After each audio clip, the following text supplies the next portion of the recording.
राज्यभर में अत्यार सुधी सरेराश 75% खाबक्यो वरसाद तो दक्षिण गुजरात में सौथी वधु 78.99% और मध्य गुजरात में सौथी ओछो 71.97% वरसाद।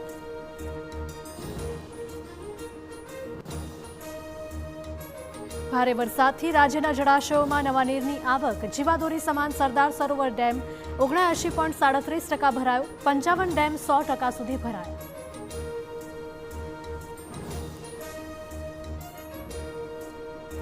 द्वारकाना भाणवड में पानी में फसायेला 2 पर्यटकों रेस्क्यू। तिलेश्वर पर्यटन स्थल पर धसमसता पानीना प्रवाह में फसायेला पर्यटकों दिल धड़क रेस्क्यू करवामां आव्युं।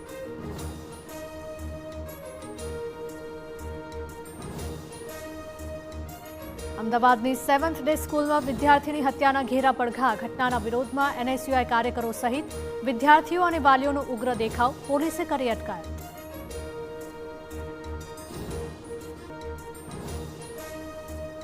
राजकोटना રીબડા में पेट्रोल पंप पर फायरिंगना आरोपीनो वरघोड़ो काढवामां આવ્યો। पोलीसे मुख्य आरोपी हार्दिक सिंह ने साथे राखीने कर्युं रिकन्स्ट्रक्शन।